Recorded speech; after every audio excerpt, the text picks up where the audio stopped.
Thanks for coming. So I know this is a long-awaited project. We are going to be constructing Main Street this year. I know it's been kind of the biggest secret, biggest mystery out there as to when it's going to happen, but 2019 it's going to be starting. So I'd like to welcome everyone out. My name is Craig Hardy. I'm going to be the project manager for the Department of Transportation. And so for my presentation today, there's a few things that I want to go through. I want to introduce the construction team who's going to be out here on site. I want to talk about the project location, kind of show some of the limits of the project. We're going to go through the scope of the work, talk about detour routes and construction staging. We're going to have our contractor talk a little bit about the schedule. We're going to talk about access during construction. I know that's been a big question for a lot of folks, is how are people going to access my business, or how am I going to get home every night? So we're going to go into some detail on access. We're going to talk about some temporary business signs and what's available for that, what WisDOT is going to do, and then things that businesses can do as well. So I'd like to introduce the dream team. Like I said, my name's Craig Hardy. We have Jeremy White. He was our lead designer for the department, and he will be out on construction doing inspection work. Jim Ottinger, he's our supervisor. He was going to be coming tonight, but I think he may have got held up with the storm. Chad Raschine, he's with CGC. The department hired that consultant to manage the day-to-day operations. So you'll be seeing Chad every day out on the project. And then we have Eric Schmaling. He's with Lalonde Contracting. He'll be the project manager for the prime contractor. And then, so going on to the project location map. Our limits of our project on the south end is down by Topol Street, and we're going to be going all the way to the north to Madison Street. So that is the length of our project that we'll be working on. We'll be working through the intersections and some of those side streets right there real close to Highway 89 or Main Street. As far as what we're going to be doing, the scope of work, we're going to be doing a complete reconstruct. We're going to be tearing out all the old and putting all brand new back in. So we're going to have new storm sewer. The city is going to be replacing all the water mains and sanitary mains while we have the road ripped up. There'll be some decorative street lighting that goes back in, new curb and gutter, new sidewalks along both sides, and then fresh concrete pavement throughout the whole length of the project. So that's kind of the general scope of what we're going to be working on. Since we have such a tight work zone that we're going to be working in, we are going to be closing Highway 89, and we're going to be detouring the through traffic.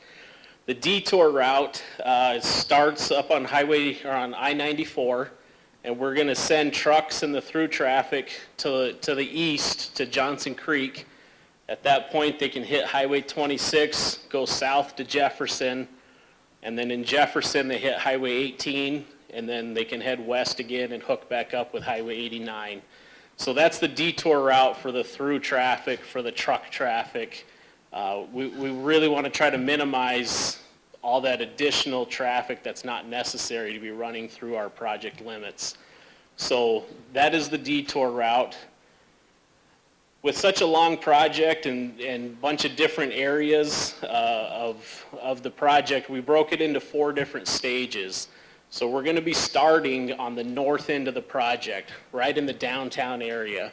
That'll be our stage 1. So from Madison Street to Veterans Lane, that'll be where we're starting. The contractor will be working on the water lines, replacing the laterals, and doing all the rest of the work, building the new road there. Once that stage 1 area is mostly complete, then they'll start rolling into the stage 2 area. Stage 2 goes from Veterans Lane to Lake Park Place. And so as 1 finishes up, 2 will start. 1 and 2 will kind of be working together as 1 wraps up. And then stage 3 goes from Lake Park Place to Woodland Beach. So that whole stretch from stage 1 at Madison Street to Woodland Beach, that's going to be the 2019 construction season. We want to get all the way reconstructed, all the new pavement built before winter of 2019. Not right now, but the next winter of 2019. So at that point, we'll make some temporary connections. We'll hook the new road up with the old road. We'll tie everything in, and then we're going to shut down for the winter. The road will be open back up for the winter, and then come spring of 2020, we'll start on stage 4, our final stage of the project. So spring of 2020, we'll start at Woodland Beach, and then we'll continue on all the way down to Topol Street. And our project completion date is anticipated to be July 1st of 2020. We should be all done and wrapped up at that point. So with that, that kind of gives an overview of how the work will progress. I know I've gotten a lot of questions on when things will be constructed. When are people going to be working in front of my house? So I want to invite Eric Schmaling, our prime contractor, up to talk a little bit about his schedule and how they're planning to attack what they're going to be doing.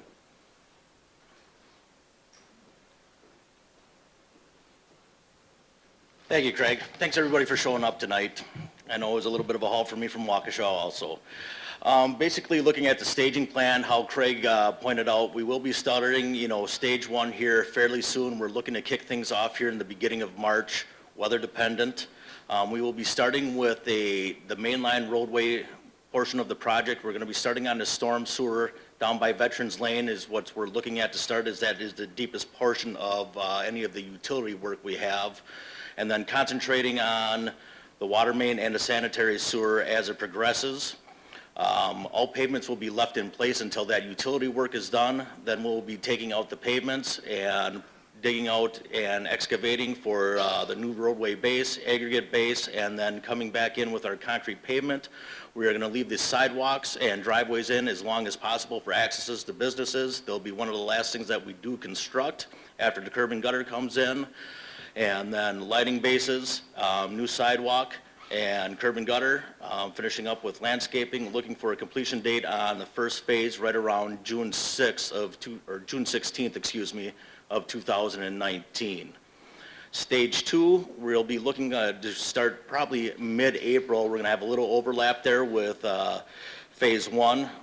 There again, we will start on the utility work then, working our way down to Lake Park Place, starting with the sanitary there, as it's one of the lowest portions of the utility work on the contract, coming between Veterans Lane and Lake Park Place, working our way up onto the water main, storm sewer, then again removing pavements, common excavation, aggregate base placement, concrete pavements, curb and gutter to follow, sidewalks, restoration, asphalt tie-ins, and landscaping, lighting, and signing to finish up after that. We are looking for a completion date of that of September 1st, 2019. Stage 3 from Lake Park Place to Woodland Beach. Same order of operations. We'll be starting on the sanitary sewer there, leaving pavements in place, and then water main, storm sewer, excavation, aggregate base, concrete pavements, curb and gutter, lighting bases, sidewalk, restoration, asphalt, and then finally at Woodland Beach Road to Pinnacle for the temporary asphalt pavement base. That will be done primarily, that will start here right around July 26th along with stage 3. We'll tie that in and leave you with temporary asphalt over the winter, putting us into hiatus until mid-March of 2020, and we'll come back and finish up Woodland Beach Road to the southern limits and have everything wrapped up by July 1st. Another point that I want to put out here, down at the southern limits, there is one building demolition down by the portion down there.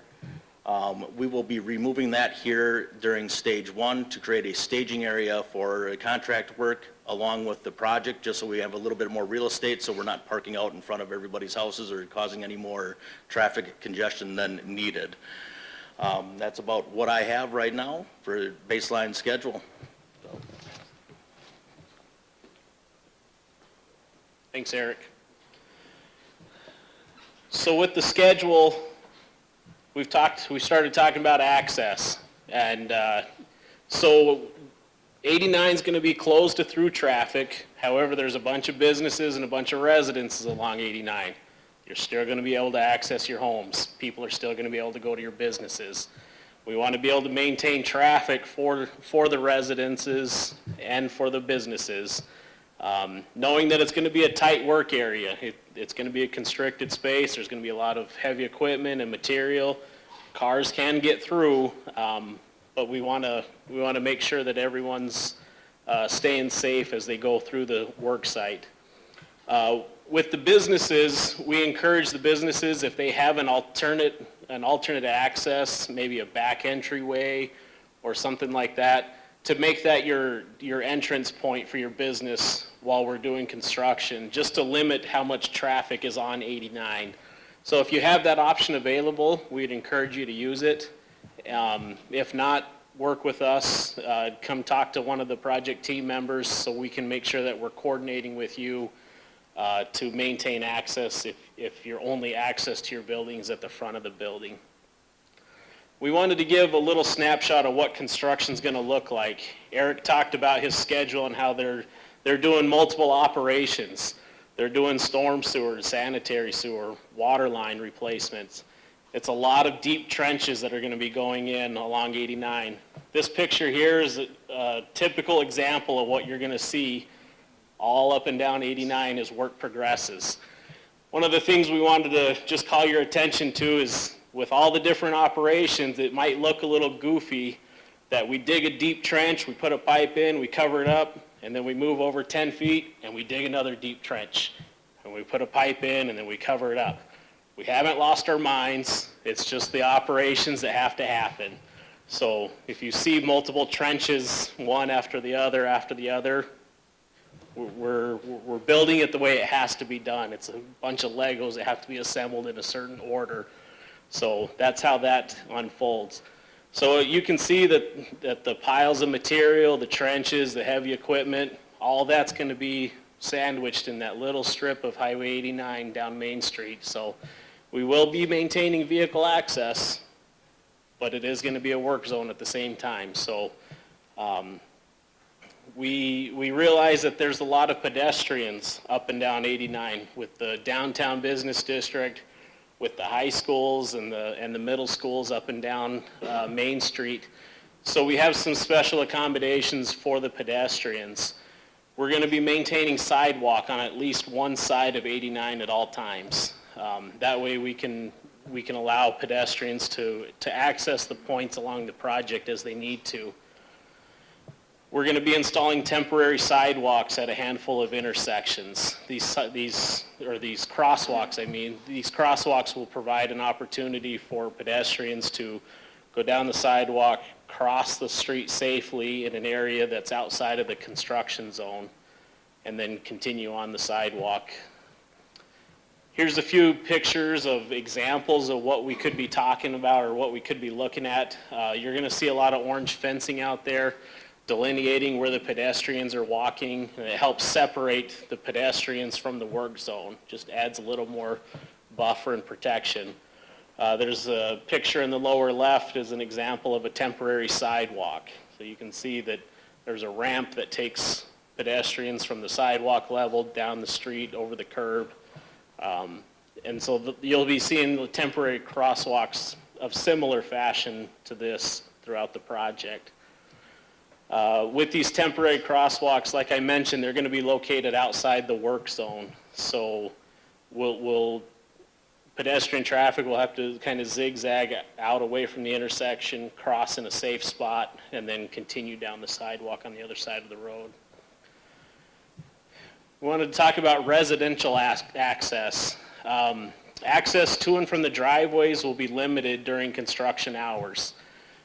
So we're going to ask that folks plan ahead for the current day, for the following day, and try to plan as much ahead as possible.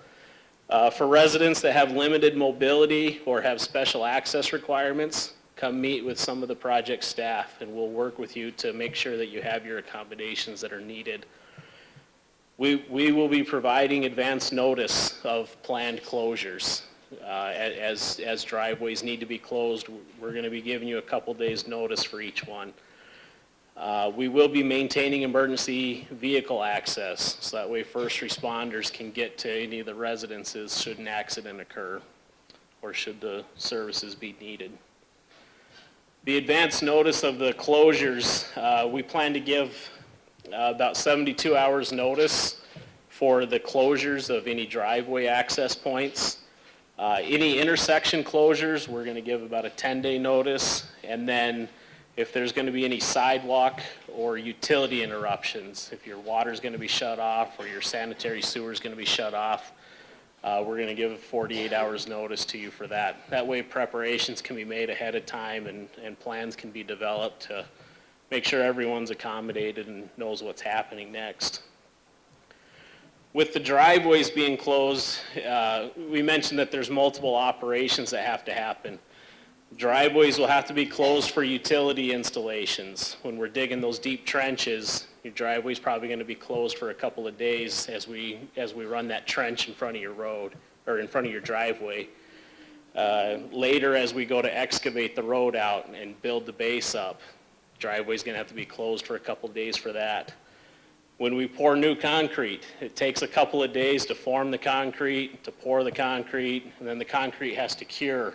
So there's going to be a few days, up to about 5 days closure for the concrete to cure around your driveway.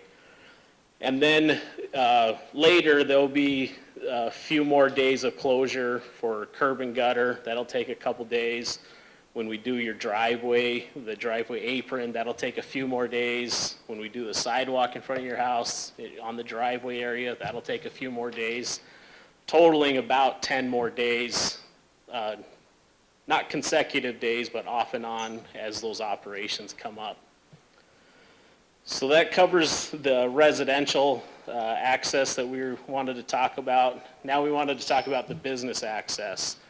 As part of this project, we're going to be posting alternate business access routes. So these are going to be routes that the DOT are going to post signs like this, shown here, directing traffic around Lake Mills, or around some of the side streets to be able to access the business locations. So some of the routes, for instance, the hatched area in the center is Main Street that'll be under construction. And so we are going to put signs along the side streets directing people how to get to the different business access points. And we have these for each stage. So stage 1 and stage 2 are taken care of here. A little more of stage 2 and all of stage 3 is here. On these side roads, stage 3 and stage 4. So we have alternate access points throughout all stages of the project. Now, we're going to, DOT and the project will be posting these signs showing the alternate business routes. What we would encourage is to have businesses post temporary business signs. These temporary business signs can help direct patrons to your business so they know which business goes along which route. So as we're getting closer to construction now is the time that we can start planning that, if it hasn't started already, to be able to get these temporary access signs. In order to get the access signs, there's a permit that has to be filled out. I have an example one here. There's a stack of permits on the table up here. If you own a business and you're looking to put a temporary sign up, we'd ask that you fill the permit application out, and I believe it goes to the Public Works Department. Since it's the municipal road, they'll be approving the permitted installation of the signs, of the temporary signs. A few restrictions associated with these signs. They have to be placed in a safe location. They can't be an obstruction. They can't limit the visibility of vehicles as they're driving by. They also have to be on crash-worthy posts. They can't just be on a solid metal steel frame, because if that gets hit by a car, we cause more damage, and that doesn't help anyone. It works best if it's a clear, simple message of what your business is or what the name of your business. The simpler the message, the easier it is for folks to read. We'd encourage the use of joint signs. Multiple businesses going in for a single sign cluster can help a long ways to help direct traffic to those various businesses. I mentioned the simple message. One of the types of signs that work the best is a very simple black lettering on a white background. That's the clearest sign to help people driving their cars to be able to read the signs easily as they're driving. So very simple font, very simple message. That helps the best to be able to get people around. And then, like I mentioned, get permission from the local authorities. So using the permit applications to get that sign. And with these applications, there's instructions on how to fill it out, and there's a map example of what needs to be shown, where your sign's going to be placed. That way everything can be approved and ready to go. Here's a few examples of some signage that was a good example. So the sign on top is the alternate business access route. That's the sign that the project will be putting up. And on this particular example, the businesses kind of went in together and they all had their own individual names of their businesses mounted to that same signpost. And that way, as people were driving by, they could quickly read which businesses were along that route, and then people are able to go to that business as needed. Another good example, just a very simple kind of showing that the whole downtown is open for business still and still accessible.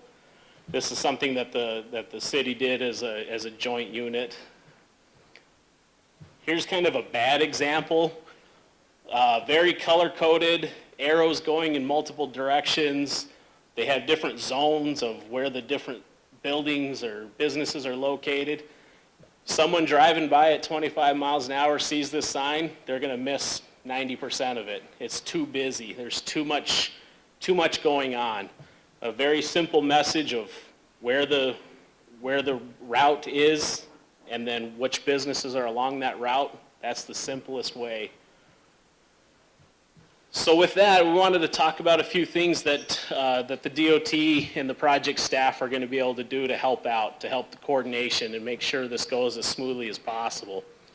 We're going to have field staff on site all during construction, during all construction hours. They're available to answer questions, field any concerns that come up, help out with any coordination, access to businesses, driveways. If you have special delivery dates for your businesses, work with the construction staff. They can help out. We're going to be sending out weekly updates on the email to anyone who wants to be on the email list. We had a sign-in sheets when you walked in. We were asking for people's contact information. If you want to be on this weekly email update, provide your email address here, and then we'll add your email contact information to that weekly update. And so that way you'll be able to get an idea of what's happening this week, what's going to be coming up in the next week. And that way we can all work together and coordinate and try to help minimize the disruption as much as possible. And then we also have a website. It's called In This Together. On this website, it provides some resources and some ideas and options to post the name of your business, and so we can get a listing of which businesses are located within the project zone. We've also set up a project website specifically for this project. It'll be posted on the DOT's 511 website. I have a glimpse of what it looks like here.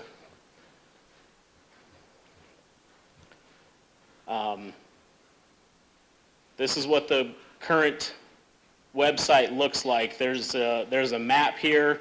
If we click on the map, it'll show the detour route. It'll show the project limits.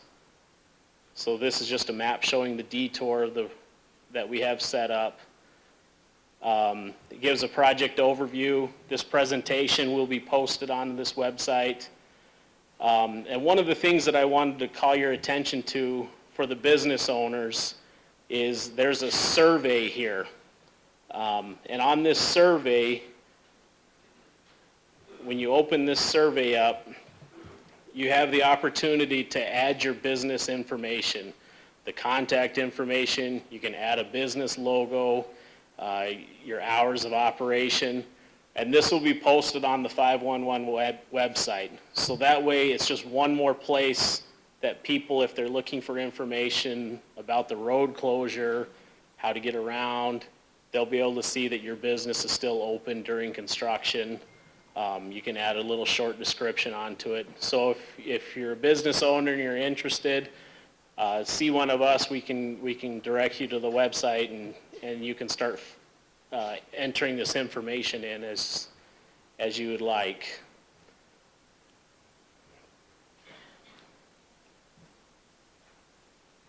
So we'll be sending these links out in the weekly email updates that we send. So the first couple emails that we send out will have this information. So be on the lookout for that. If you want to be on the list, if you want to have the links to these web pages, make sure you sign in on the table up here. So what can businesses do? Plan ahead. That's probably one of the biggest things. We know deliveries have to come in. Work with us. Talk with the project staff. Make sure we know when those deliveries are coming in. If you have an alternate way to get the deliveries there through a back entrance way or something like that, it would be very helpful. Working together, come up with a city theme. I'd heard that there might be something in the works with the chamber. We can talk about that further. And then work with the city and the other businesses to find those alternate access points. If you have a cluster of buildings all with back entrances, maybe that's the main point for that cluster of buildings. Advertising, letting people know that you're still open during construction. If there's a certain access point or a map that you'd like to provide, advertise that to them.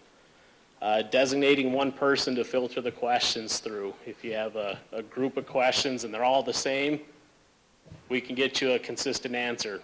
Designate one person to filter the questions through.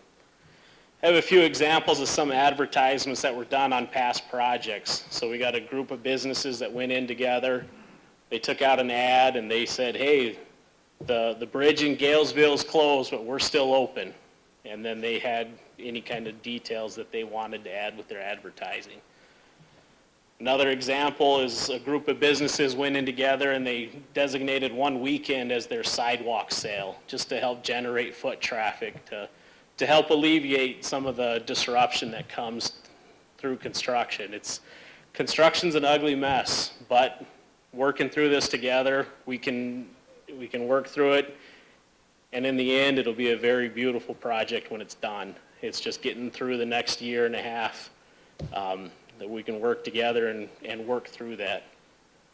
Here's another example of a city theme. They came up with this dog, and that dog was posted all through town to show people how to get to the local business areas. So these are just a few examples of some past practices that have been done. Get creative, find different ways to bring people in. So with that, just when you think that's all we can talk about, you know we always have more. I wanted to talk a little bit about Mulberry Street. So some of you may have already heard that Mulberry Street will be under construction this summer as well. We wanted to bring that up to you tonight, in case you hadn't heard that it's going to be happening. Mulberry Street is real close. It's just a couple blocks over from our Main Street project. The projects are real close together, and it's going to be a disruption. But we wanted to let you know that we've coordinated the two projects together to try to minimize that traffic disruption. So for instance, we're starting on our stage one right in this downtown area from Madison to Veterans Lane. Mulberry Street, their contractor is limited and they can't start on the southern end of their project until after June 1st. And so we've tried to minimize both projects being constructed in the same location at the same time. So we just wanted to call that to your attention so you knew that both of those projects were going to be going on simultaneously, and that we've tried to minimize that traffic disruption to help alleviate some of the congestion that's going to happen. So with that concludes our presentation tonight. My name's Craig Hardy. Chad, can you stand up? Chad is our project leader. He'll be out on site all day. Our contact information is here. And we'd like to open it up to any questions that anyone might have. Clarify, Diane Fringe, City Council President. Nice to meet you. Sorry, I did. Just want to clarify that what you said was accurate, but on the Mulberry Street, we're going to be doing the northern part of it with our different, not through the state. You know, Correct. for the people that are here that do know that. But we are doing that so that we aren't clogging up the same streets. So northern part toward the north side is going to be done first, and then, like you said, the southern half will be done. Correct. So Yes. just that's to clarify for you all. So what you heard before is still right. Excellent. Yes, sir. Okay, thank you for your presentation. Ron Zambrisky with Legion Post 67 out here. Considering problems we've had in the past with water and diverting certain types of water into the buildings, is there a chance that with the new piping and the waterways that backflow preventers could be put in to eliminate that problem? Or would that go through the city? The water and the sewer are being done as a city contract with our contractor. So if I can ask Brandon, if you got a... Neil, something about that. Oh, Yes, and the water lines, about 4 years ago, we had problems with water backing up into businesses on the west side of 89, in the center of the block. And I was wondering if the new systems going in, if backflow preventers could be put in to eliminate any on-rush, in case of overflow. Yeah. That was not a backflow prevention issue. That was a valve that wasn't capped appropriately. Okay. So sometime in the past history, they took out a water service to what used to be the Colligan's there, and they had an unusual setup. And when they vacated it and they built the Legion building, they left the full water main stuck right in front of your building with a water valve on it.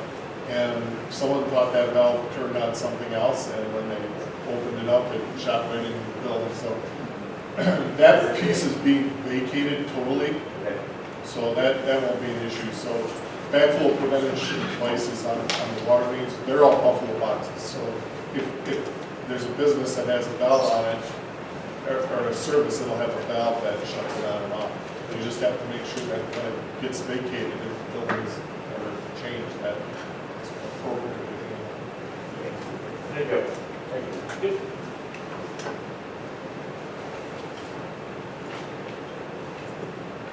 Yes, sir. A question, I don't know what's on. Every Monday we have garbage collection and recycling. How that's going to be handled when we go to construction like this? Because if you've ever seen those guys run the streets, they're pretty fast and doing this. yep. So one of the things that we have to do is, as we start construction, we'll be coordinating with the garbage service to figure out the best route for them and how garbage is going to be picked up. Once that coordination is done, won't know until that point. So that's one of the things that we're going to be starting to figure out is right before we start construction. And I have a second question to that. Okay. Once it's all put together, I'm on the east side of the parking. And there's a parking building across from me. And they'll park out in the street. Now, Mondays, they'll be parking on my side of the street, I would assume. Make an assumption. Okay. Okay? So, when you put the garbage out, it's all on one side, and people from the other side, they park on one side. Are we going to make sure that there's openings so that the garbage trucks can come and take care of the garbage on Mondays? Because now there's only parking on one side, and they're going to be parking there. Sure. So the question was, how will garbage collection be taken care of once the project is completed, once there's parking on that side? So that's gonna have to be something that is figured out between the city and the garbage collection. I don't know if the dumpsters get pushed out further, if they get clustered together. So that hasn't been addressed yet, as far as, No, that hasn't been addressed yet. construction? We historically haven't had any problem with that, but if we find that there's an issue, we would address it in some form of fashion. So just keep us up to date. Sometimes we put the parking out for certain stretches and things along that. Historically, what street is like that? Mulberry's narrower, and it has parking up and down the street, but it has those type of issues. Fremont, there are several streets that have that type of issue. North Ferry is as narrow as you can get, and some of the homeowners park on the street. So it's not an unusual situation. But during garbage collection, usually you don't see them having that problem, and we don't encourage anybody to put their garbage out beyond the curb. In fact, we'll ticket you because that's a public hazard, a safety hazard in the street. In the wintertime, they get caught up. Just let us know if it becomes a consistent problem, and we'll try to figure out. We'll work on some process of no parking or looking at the property owner and seeing what they can do. Back to the back. During the first phase of construction, how will that impact any events happening in the park? Is there actually going to be that sidewalk going to be removed during that time? At some point, the sidewalk will be removed. The question was, how will the stage one work affect the activities in the park? So at some point, the sidewalk along that east side will be removed and be replaced. So that'll be an impact, but like I mentioned, we'll have sidewalk on the other side with some crosswalks to get people around. So it might be a little bit of a bump around to get traffic there, to get foot traffic back to the park again. On the south end of the project, where you're taking that building down, is that curve going to be changed, or is it going to be the same curve that it is now for better visibility from the Glacier Bowman Trail and for people coming off of Toll Street? I believe it's going to be in the similar footprint that it is today. It does change. Is it getting flattened a little bit? Yeah, it's getting realigned. Okay. The curve's getting realigned to be flattened. It currently doesn't meet our standards for the speed limit that's out there. It's something like a 15 or 20 mile an hour speed limit realistically for the geometry is there. It is being put up to a 25 mile an hour speed limit for the geometry. It's being flattened. It's going to kind of cut. That's kind of some of the part of taking the building down is the sidewalk's actually going to be going through a corner of the building, but we're cutting that corner bit to flatten out the curve, make it less sharp and steep. And County A will be stretched out a bit for that corner. So we'll be improving the sightline distances. And how far is the sidewalks going up? How far south? Yes. It's at the end of our concrete pavement limits. The Schultz property. Yeah, it's where basically kind of where the curb and gutter stops now. Yeah. Pretty much right there is where we'll be stopping the sidewalk. The building's on the north side of the Lake Trail coming down. Yes. Dead end streets, there's limited access to access. Sure, so the question was, how will limited access affect the dead-end streets? So you still have to be able to get to your house on those dead-end streets. So there will be some temporary connections to allow vehicles in. We'll have to stage our project in pieces to always maintain some kind of a route for the vehicles to get through on those intersections of the dead-end streets. That's not 24 hours a day though, that's every evening?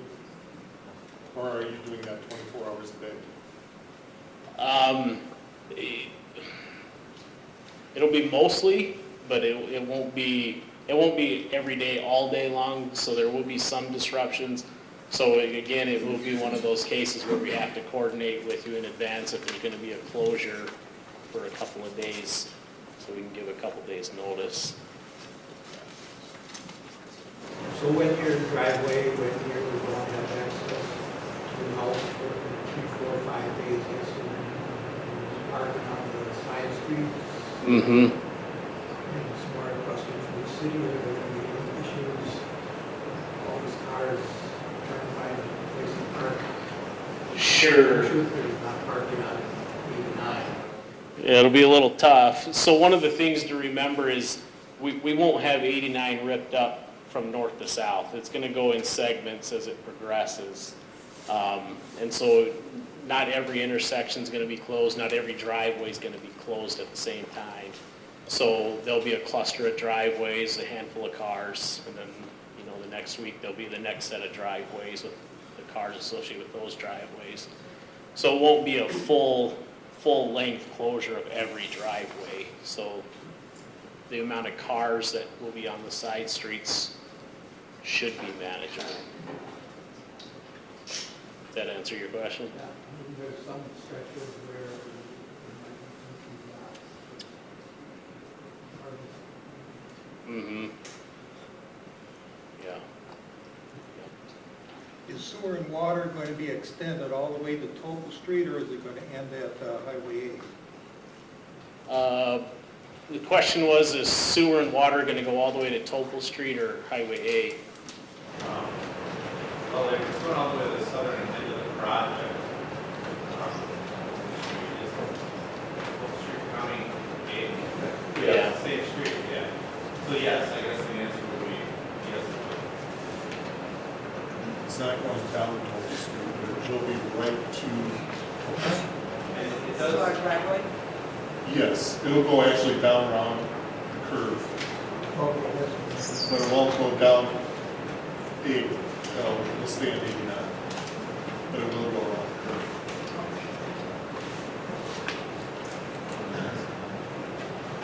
I guess I'd like to ask the question about the signage. Is my understanding true that permits for signs will be issued by the Public Works Department? A? Yes. Yes, so the permit applications, which are on this table right here. And are you suggesting then that individual businesses might be applying for these signs individually? Pardon? Okay. We got a resident expert on that. So, Elisa Smith, I will be starting with the Main Street program, starting on the 19th. And we started this plan last year. Chamber Main Street are going to coordinate all of our efforts just so there's one plan. So with the temporary signage that they were talking about earlier, what our plan is to have one message, make it nice and simple. So we are encouraging businesses not get their own signs. We'd like to make it simple, clear. We're directing people to parking lots, to downtown. So if you have a sign that you're thinking of, I'd like to talk to you before you put it up, just to see if it's really necessary. Because I've driven through some of the towns that have had lots of signs. They're hard to read, and simple is better. So we're addressing the signs. So if you have some ideas, or if you want to see the plan of the extra signs, I have the plan right here. We can talk about that after. So. The expense of these signs, Elisa, is going to be borne by the Chamber and the Main Street program? Yes. Is there a component of Public Works here, that the city will provide some signage and/or the town? Not that I know of. I guess I would like to venture that idea forward, that this is very important to not only the municipality of the city of Lake Mills, but to the town of Lake Mills, since our town hall is located within the city at the southern end. I think that there should be a component of partnership here on behalf of the city and the township to be able to do the best job possible to create the most valuable signage to make sure that we have good access to our downtown area. This is going to be a 2-year project, signs are gonna need to be really important through this whole thing. And I don't think, knowing the little that I do know about the chamber, but I do know that Main Street does not have the money to do this independently. I do think this needs to be a component brought forward through Public Works. Well, I certainly wouldn't turn down any donations to go to signage, so. Well, and I don't think that the right approach here is, I think you should go back to that slide where you had different colors and different arrows. I think we really need a unified approach. I appreciate what Elisa has done, but I think being able to afford this, it needs to be a joint effort. So the other part of the plan, so obviously there's the signage that we're going to do throughout the alternate route, and we are going to create a construction Facebook page. It's in the works right now. I'm going to tweak it a little bit. Probably the 26th, 28th of the month, we'll make it public, so it'll be a spot that we can get information out there, maybe a little bit faster than a website. And we're also working with Leader Printing on doing some construction, some maps of downtown and how to get through the alternate route. The plan is we'll have some of those printed, and then we'll have it out at businesses by the interstate so people can tear it off and take it with them. So there are some other things in the works. Obviously, everything comes with a price tag, so we're going to do the best we can with the budget that we have. There is a plan. If you'd like to talk about it after, I'll be here. If there are any businesses in the audience, we did send out business surveys last year asking for hours and if you have a backdoor entrance and just some specifics. We still have those. If you want to fill out a new one, if your hours have changed, we do have some copies on the table. That's just for us to keep. If something comes up, we can pull it out. We can give it to DOT if we need to. And if, any businesses, I would just encourage you to look at your website and Facebook page and start gearing up, get it up to date, make sure your hours are correct, start posting maybe a little bit more. So it's coming quick. Is it, I think it's my understanding that the detour signs out on 94 that will direct people down to 26, do those have to remain up during that stop in construction over the winter, or can those be taken down now? No, the detour route will be taken down during the winter. Yeah. And there are signs that will be put up at the interstate that say downtown open for business. And that's part of the program, and all the local access is going up. And the city is putting up all the signs for Main Street. And we also have hired an individual to work on the street all day long. So if there's any changes which happen in a construction project, as you know, they generally change about every 10 minutes. We will have an individual available. Brian, you want to stand up? Brian will be on site as long as the construction's running, and he will be working with the businesses and homeowners to make sure that you know what changes are occurring during the project. So I know they're sending out a weekly email. Brian's going to be with them all day long. If there's a change occurring, he'll send an email to the web page that the Main Street group is putting up. So fast information changes will be occurring there. Questions about driveways? He didn't say it quite the way I look at it, but generally you have about 300 feet that's being dug. You can get up to the driveways from the north and to the south. You may have a little bit of problem getting into those driveways. That shifts every day.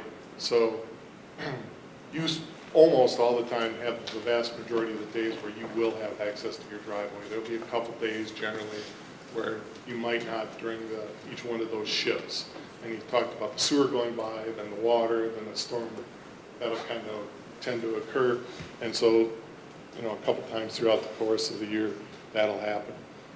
Brian will be working to coordinate with you. So the days that you're closed, the day that your water's shut off, the day that you can't use your sanitary sewer, he'll be out there trying to let you know, knocking on your door. You may leave leaflets on your door because you weren't available at that point in time, but he'll try and coordinate with everybody as quickly as he can. Trent? are you aware of, or do you have a timeline when Topol Street is being reconstructed by that Jefferson County? Well, you know I'm aware of it, because I mentioned it to you. We did talk to Brian, and they are doing it this summer, as early as they can, hopefully. Their response to us was that they are going to build the portion of the new street while leaving the curves area in place, and then just kind of make a quick connection on both ends.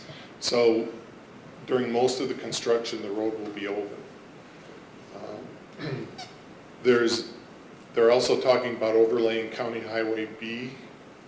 So they will definitely have an area from B to Pine Street milled, and probably from Industrial Drive to Johnson Creek milled sometime during the summer. The city has about $600,000 worth of other street projects going on during the summer. Some mill and overlays, some oil and chip projects. So we'll try and coordinate those to make sure that they don't block up any traffic in any of the areas. And we tried to make sure last year that we got all the key ones, so Grove and Ferry and Woodland Beach have already been done, but you may see some side streets like Mildred and streets like that will be have some major pavement work on them, maybe Reed Street. But there will be a lot of other construction. American Oil will be worked on. They're building the new addition to the high school and the field. St. Paul's is doing a major construction project this year. So you are going to see a lot of truck traffic. So Steve, I know that most of the people that are here because they live on, near, or have businesses in downtown Lake Mills. What about the circular route you've developed on Ferry Drive and Lake Park Place? How are those people gonna, I mean, I can just see this being a storm. Well, we did the circular so that because of North Ferry. And North Ferry isn't big enough to handle two-way traffic. And so we tried to divide the traffic up so that it's 50-50. Not everybody's getting all the traffic at once. Obviously, some people are going to use the streets that they want to use at that point in time.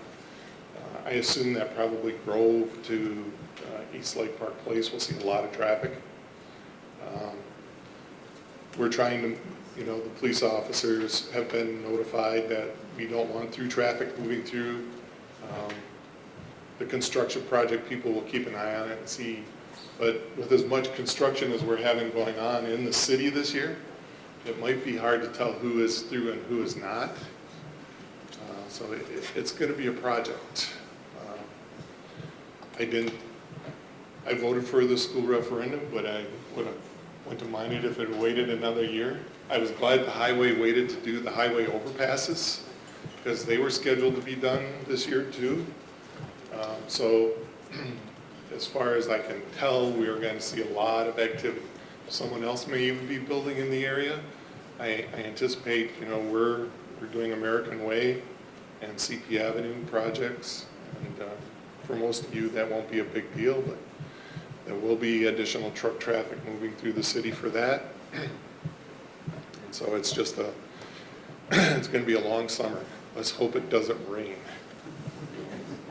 And what if it does? It could be a full 2-year project, or maybe even a 3-year project. I don't know how the DOT does it, but last year was just miserable. And if it had been a project last year, it would have been a long, miserable summer. Is there a plan, a backup plan for Town and Country Days, given that it's like 10 days when it's supposed to, that first section is supposed to be done, so that you don't have, not only holes in the street and kids and alcohol and 2 streets with Ferris wheels. Town and Country Days is kind of set up now where we don't need that one section of Main Street.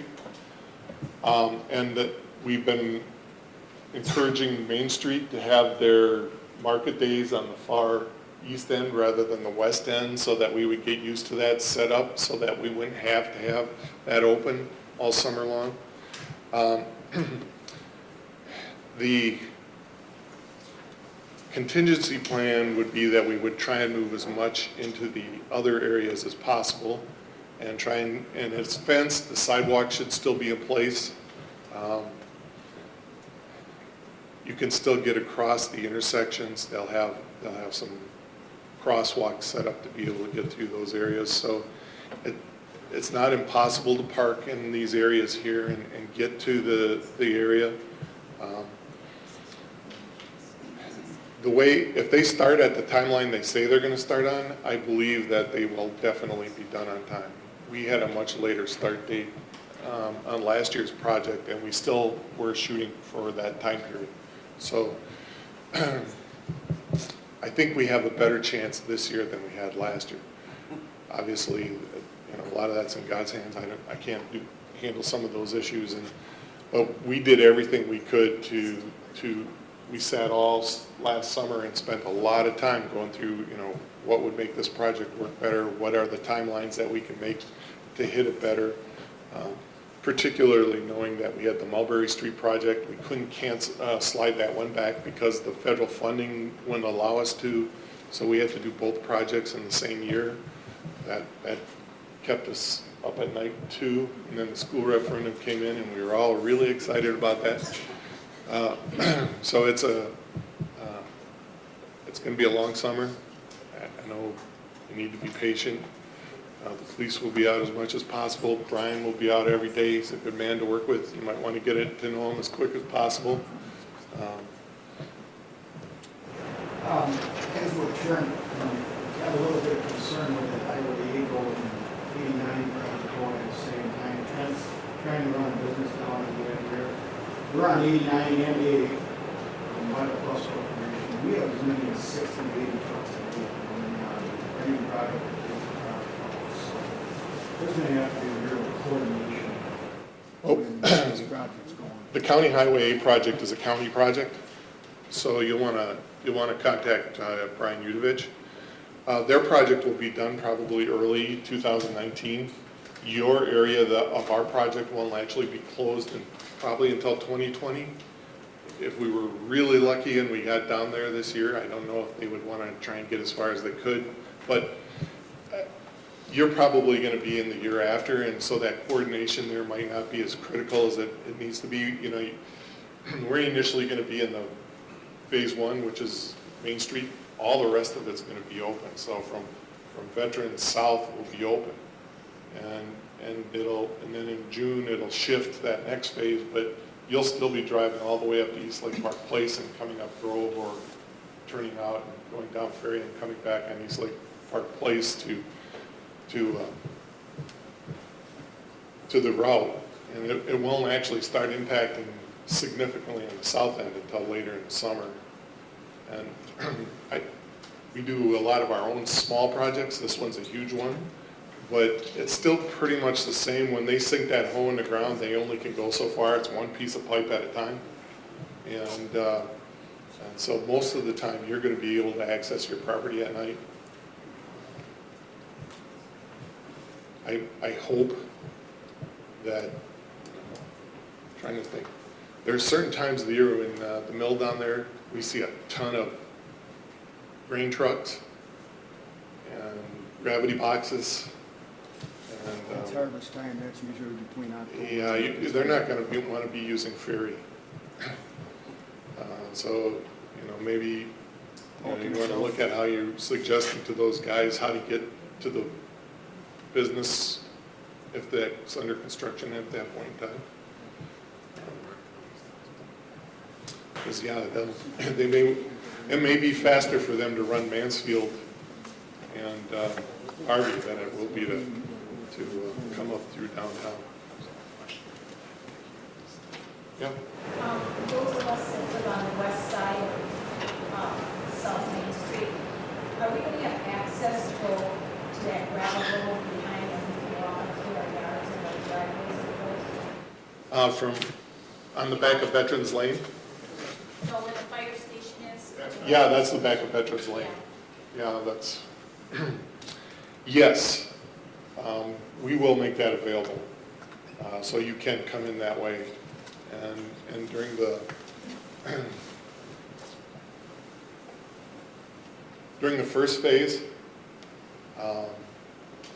you can still come up all the way from East right up to Veterans, so you should be able to access. You're looking at the second phase when they start moving down, and the day that, in that time period where they're in front of your house, yeah, you can access from the back. We talked about that before. Because there's usually a gate there. Yeah, yeah. It's not real hard to open, but we'll open it up. The one question we were debating is closing the boat launch.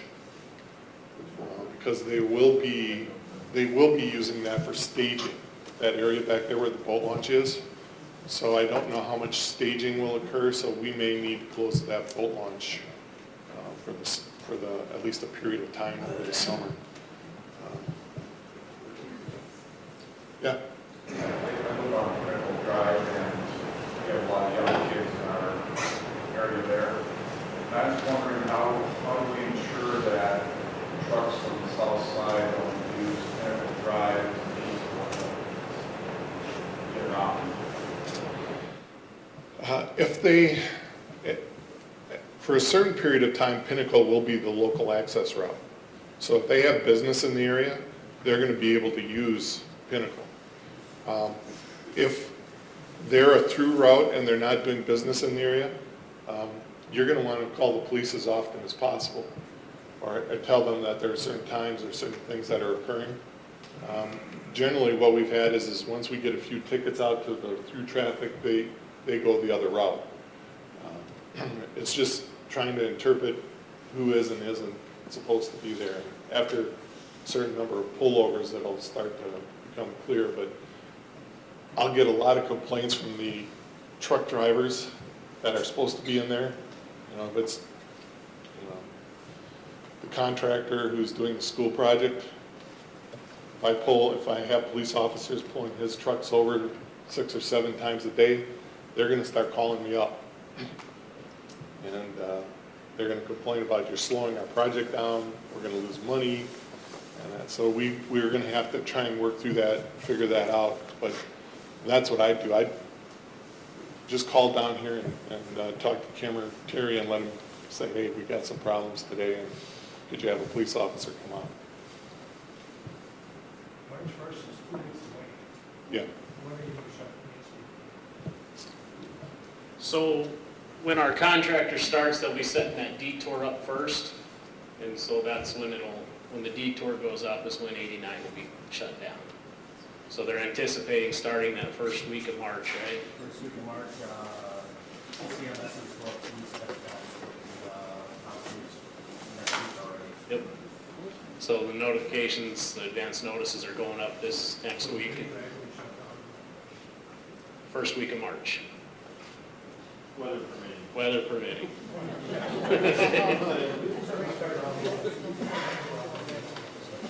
Well, right. There's a lot of other operations that have to happen too, and we can't just start on one because we can, and then we got to make sure that we can get a good, consistent flow. There's a lot of underground on the north end either. Most of the underground starts here at water and then runs south. North, it's mainly water services and sanitary sewer services and stormwater. So the north end will be a different type of construction project than most of the rest of them. And it's looking to start down by Veterans, start on the storm sewer, and then the first biggest impact with pipe work that you'll see starting first. Okay. Will you head south then? Or north? North. Veterans north, okay. And then see multiple through after that. But the road will be closed. Yes. Correct. Yep. Yeah, we'll have the road full signs up. You'll see with the drive, local access south of this Main Street downtown here, and use local business access routes. But for through traffic, if someone's driving through, they're going to see road closed ahead, signs will have barricades up, the detour will be marked out. So if anyone driving straight through will see local signs. When you see the two, will be coming in and out of the city. Here in the next week, you'll start seeing those flashing signs, the trailers with the lights on them that say road closed, and then it'll give the date of the first week of March. So we'll start looking for those in the next week or so, and that'll tell you the exact date that it's closing. The intersection of 89 and Madison Street will not.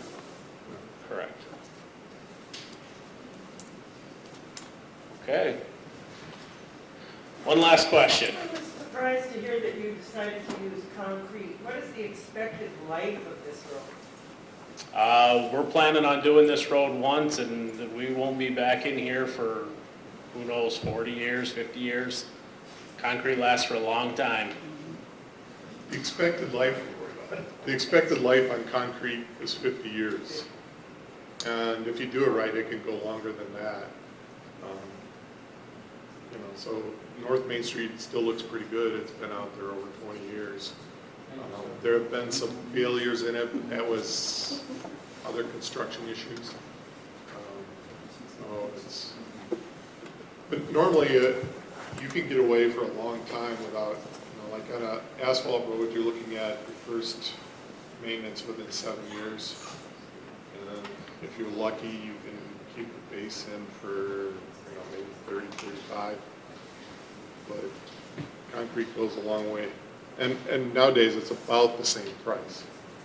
So for us, and why we don't use it a lot, is because in the wintertime when you have your water main breaks, concrete is hard to get through to fix that water main. And at a $5,000 pop to fix a water main in asphalt, it goes up substantially after that for concrete. So it's something that you look at and go, that's why we have the new standards where the water and sewers are under the tree terrace rather than under the pavement, because then we could get away with concrete.